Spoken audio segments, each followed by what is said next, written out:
Hi, I'm Teresa Tui with Grand Trine Astrology, and I have 5 tips for you today on how to have an awesome astrological reading or psychic reading or whatever type of reading that you've signed up for. So, the first and foremost thing that I recommend is you need to have a quiet space. And the reason why this is so important is because you don't want any distractions. In fact, even get rid of anything that could distract you, but don't have your friends or family around or anything like that. So, the second thing I recommend is to make sure that your computer, your phone, your tablet, whatever you are going to use is fully charged, that it is working great, that you can connect to the internet, and that you can connect to the software that you're going to use for your consultation. That's extremely important. So I would get that set up and make sure you check everything a good 15 minutes before your session begins. Now, the third thing is just a little personal preference, but I recommend having a drink, maybe a glass of water, some soda, whatever it is that you like to drink. And the reason why I say this is because usually a consultation is going to last somewhere between 40 minutes to an hour or so. And you may have questions, you may get a little parched. Anything that could stop you from getting distracted during the reading is good. So having that handy and nearby is a really good thing to do. Now, the next one, number 4, is to have a pen, paper, or something to where you can write notes beforehand or questions, and then write notes or questions as you go through the reading.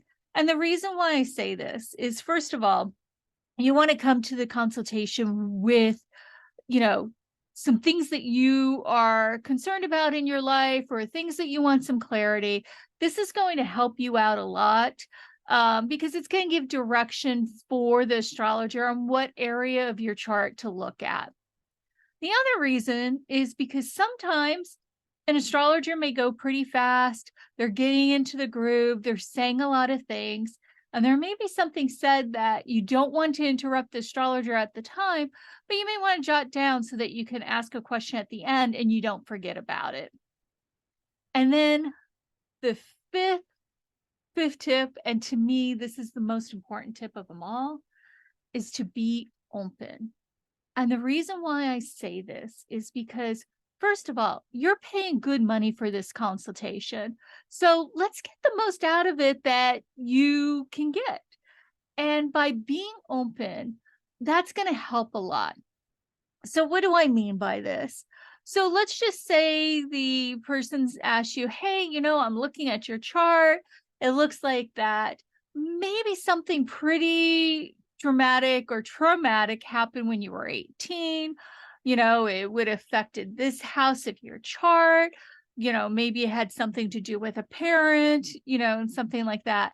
And then you say, nope, nope, I graduated from high school. That's the only thing. It wasn't traumatic at all. And because you're not open to this experience, you may have missed something really, really crucial. Maybe that thing at 18 that happened has been holding you back throughout your life because you've never processed it. So it's not that the astrologer is trying to become nosy or anything like that. They're just trying to give you the best reading possible. So they can only read the energy that's going on. They can't tell you exactly what happened, but they can tell you how to heal from it. And that's important. So think of it as a consultation. This is all about you. That's awesome. I mean, to have somebody just focus on your life for that time period, and ask you questions and delve deep into the different aspects of your chart, that's a pretty great gift to have. So give that gift to yourself and be open. It's not a time for gotcha moments like, oh, well, you told me you're the astrologer. It's not what they're there for.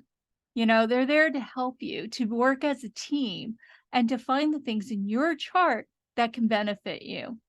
So let's go ahead and review this real quick. You want a quiet space without any distractions. You want to make sure whatever you're using to connect to the reading is working and can connect. My little personal note, you may want to have a drink nearby. pen and paper. That's very helpful. Some way for you to take notes and then be open because after all, this is all for you. I hope you find these tips helpful and thank you very much for joining in. Have a wonderful day.